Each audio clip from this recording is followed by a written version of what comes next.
The shining world of Valerian floated like a silver jewel in the black sea of space. Its vast cities glimmered with golden light, its people proud and powerful. The Valerian Empire was one of the oldest civilizations in the known galaxy, ruled for centuries by the noble Queen Aravel, a ruler both wise and stern. Her daughter, Princess Lysara, was her heart, kind, intelligent, and beloved by the people. Humans were rare here. They were newcomers to the stars, strong in will but fragile in body compared to the towering, graceful Valerians. Many in the Empire thought humans were simple creatures, too emotional, too reckless. But soon one human would change that belief forever. It happened during a diplomatic voyage. Princess Lysara was traveling to the outer colonies, leading a mission of peace. Her convoy of shining ships crossed the edge of the Empire, carrying diplomats, guards, and gifts. Everything seemed calm until the attack came. From the dark void, a swarm of raider ships burst forth. They were Krith marauders, cruel scavengers who hunted royal vessels for ransom and power. Their ships fired without warning, cutting through the escorts. Explosions flashed across the black sky. Panic spread. Inside the royal cruiser, alarms blared. Guards shouted orders. Lysara stood tall in the middle of the chaos, her silver robes glowing in the emergency lights. "Protect the civilians," she commanded. "Seal the lower decks." But even as her guards obeyed, the hull shook violently. "The ship's defense systems failed," a desperate voice on the comm said. "They're boarding us." That was when he appeared, the human. The ship's sensors had detected a small fighter approaching fast, not from the raiders, but from deep space. Its markings were not of Valerian design. The craft docked roughly against the cruiser's hull, and a man in scorched armor stepped out. He was tall for a human, his face marked by battle and years of service. His name was Commander Ethan Vale. He had once been part of a human security force that patrolled the borders of the galactic frontier. When his unit was destroyed, he became a wanderer, taking work wherever it could be found. Now fate had brought him here. The Valerian guards aimed their weapons at him when he entered the corridor. "Identify yourself," one shouted. Ethan raised his empty hands. "Name's Vale. I picked up your distress call. I'm here to help." "You're human," another guard said with disbelief. "Yeah," Ethan replied dryly, "but I bleed red same as you." "Now where's the fight?" Before they could decide whether to trust him, the corridor exploded in smoke. Raiders stormed in. Without hesitation, Ethan grabbed one of the guards' fallen weapons and moved like lightning. His aim was precise, his movements sharp. He fought not with strength but with calculation. Every shot counted, every step placed for cover. The Valerians had never seen such direct, fearless fighting. The human didn't hide behind armor or wait for orders. He simply acted. Lysara herself saw him in the middle of the chaos. The smoke cleared, revealing the man standing among defeated raiders, his breathing steady, eyes calm. She had seen warriors before, but none fought with such quiet fire. When the last invader fell, Ethan turned to her and bowed slightly. "Your Highness, you're safe for now." Lysara looked at him curiously. "You fought like someone who knew he would die," she said softly. He gave a small smile. "I fought like someone who didn't plan to." After the battle, the convoy limped back toward friendly space. The Queen's fleet arrived too late to fight, but just in time to recover her daughter. When she heard of the attack, and the mysterious human who saved the princess, she ordered his immediate presence before the royal council.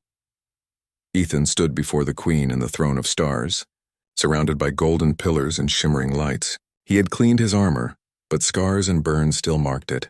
His expression was steady, respectful, but unafraid. Queen Aravel studied him from her high seat. "You are human," she said. "A wanderer, according to your records. You interfered with a royal operation." "Why?" Ethan bowed slightly. "Because I heard a call for help." The Queen's silver eyes narrowed. "And what did you expect as a reward? Wealth? Status?" "Nothing," he replied simply. "I didn't do it for reward." A ripple of murmurs passed through the court. The Queen leaned forward. "Then why risk your life for someone not of your kind?" Ethan's gaze met hers. Because she needed help, and because no one else was close enough to give it. The hall fell silent. For a long moment, the Queen said nothing.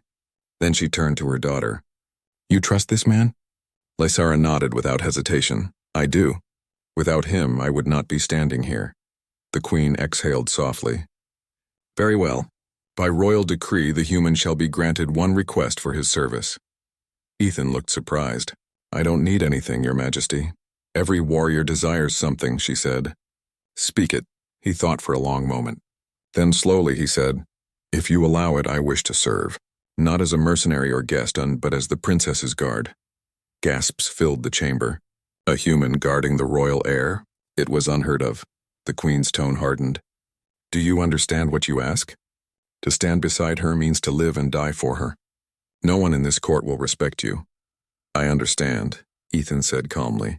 Respect isn't what I'm after. Lysara stepped forward. Mother, I approve. He has proven his loyalty not by words but by action. The queen's gaze moved between them, then softened slightly. So be it, she said at last. You will serve as the personal guardian of the princess.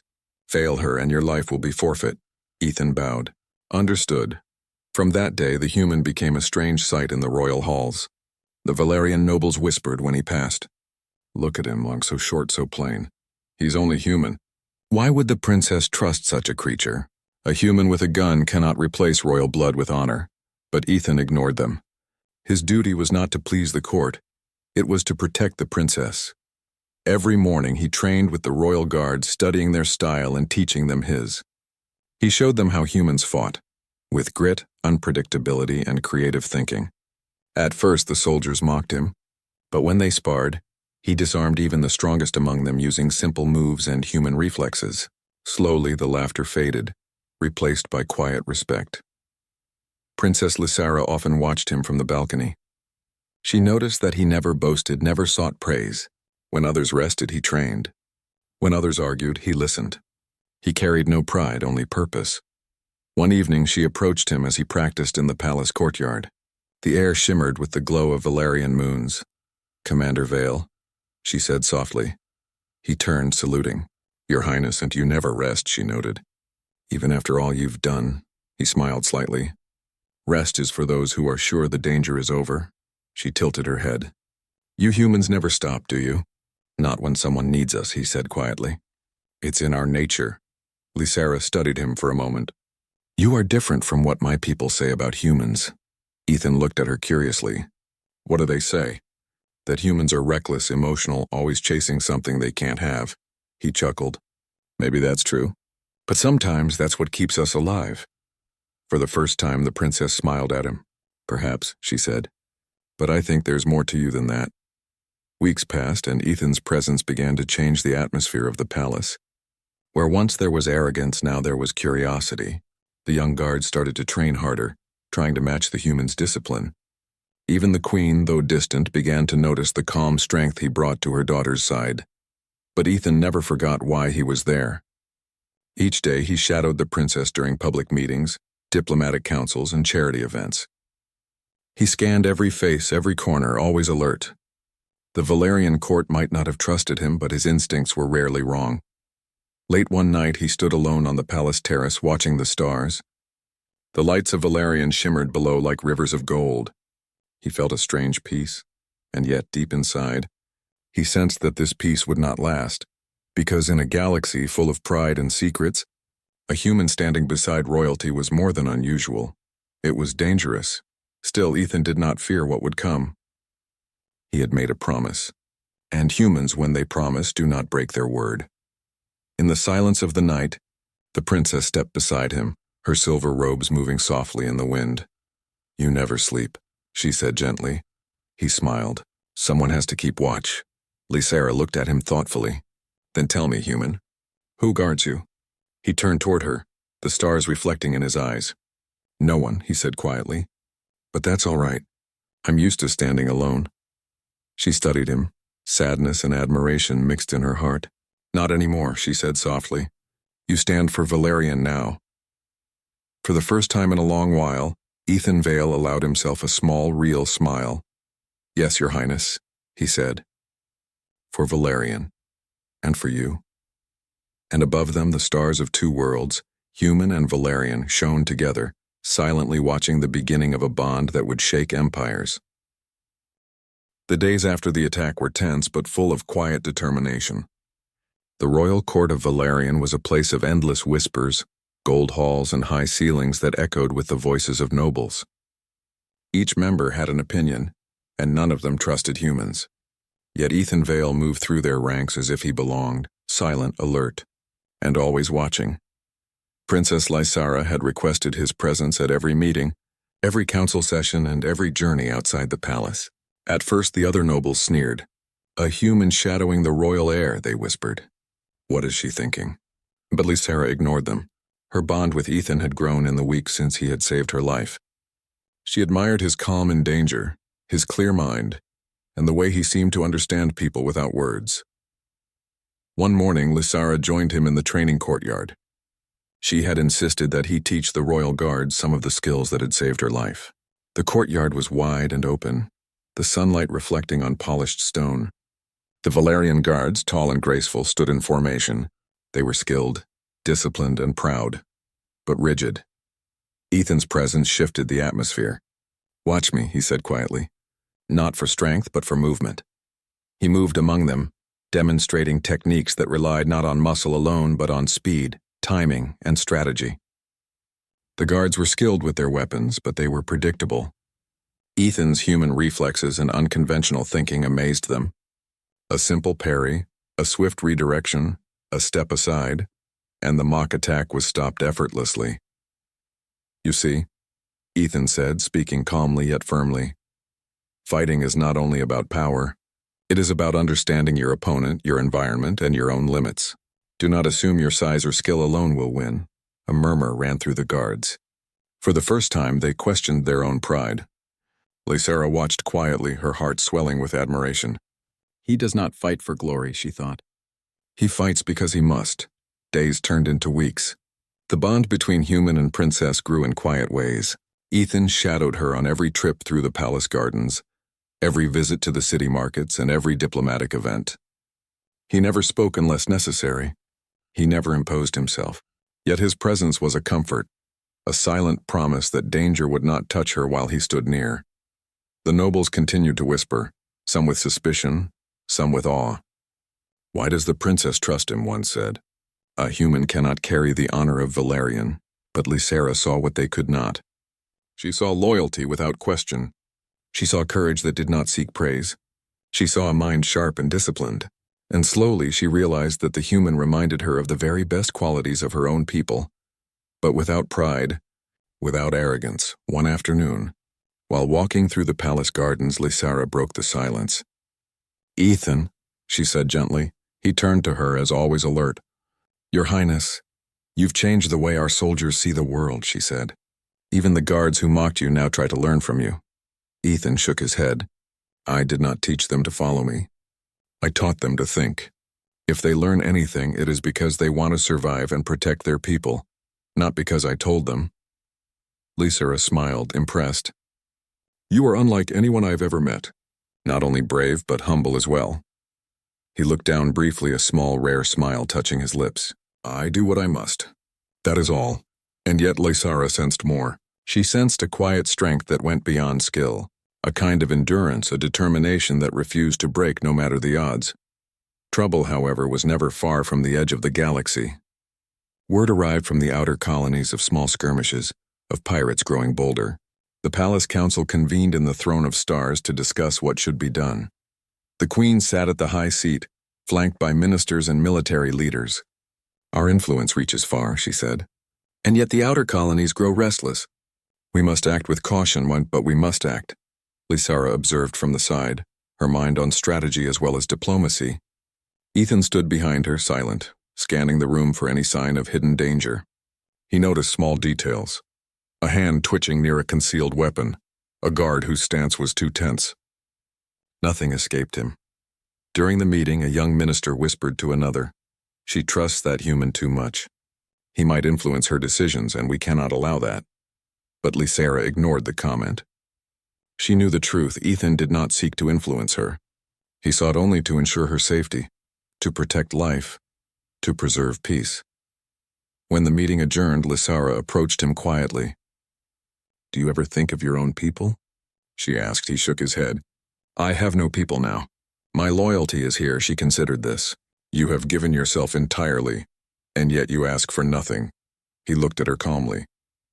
"Because I do not serve for reward. I serve because it is the right thing to do. Lysara felt a deep admiration, almost awe. You are not like anyone else in this palace, she said softly.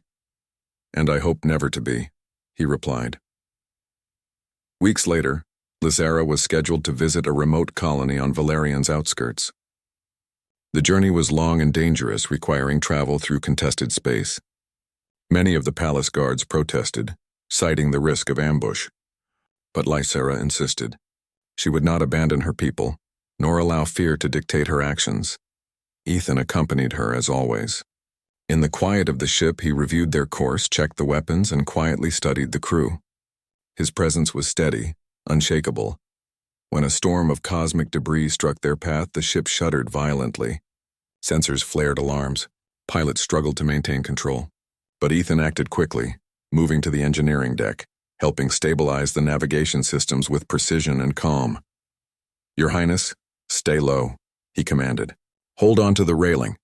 We will get through this.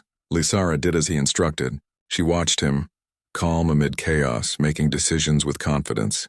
Every human instinct, every moment of skill saved lives that day. When the storm passed, the crew murmured in awe. He is not just a guard, one said quietly. He is a protector of worlds. Lysara met Ethan's eyes. You risked yourself for all of us, she said. He shrugged as if it were no great feat. I do what I must. That is all any of us can do. That night, as they rested on the colony's surface, Lysara walked among the soft glowing fields. The twin moons of the planet reflected off her silver robes. Ethan followed silently, always near. You have taught me much, she said softly. Not only how to defend myself, but how to trust in someone completely. He glanced at her briefly. Trust is earned, Your Highness. You have placed trust in me, and I will not betray it. The words struck her. She realized that humans, in their simplicity and honesty, could inspire a loyalty deeper than Valerian pride, deeper than tradition. She saw that Ethan's strength was not only physical, but moral, a steadfast courage that never wavered, a calm in storm, and an unwavering dedication to something greater than himself. As they gazed at the stars above, Lysara felt a strange comfort. With this human at her side, she believed she could face anything, enemies, politics, even war. Ethan, as always, remained vigilant. He scanned the horizons, noting every shadow and flicker of light. For him, peace was not a moment to enjoy, but a promise to defend. He had learned long ago that safety was never guaranteed, only earned. And as long as he stood beside the princess, he would ensure it. The bond between them grew in silence, in action rather than words. It was not yet visible to the palace, not yet acknowledged by the court. But it was real, and it was strong. For Princess Lysara, the human at her side was more than a protector. He was a reminder that courage could come from unexpected places, that loyalty could defy prejudice, that even in a galaxy filled with giants, humans, small, fragile, and often underestimated, could stand firm where others faltered. And for Ethan, serving the princess was not duty alone. It was purpose, a reason to face every danger, endure every hardship, and remain unwavering, no matter the cost. Together, they walked under the glow of twin moons, silent but connected.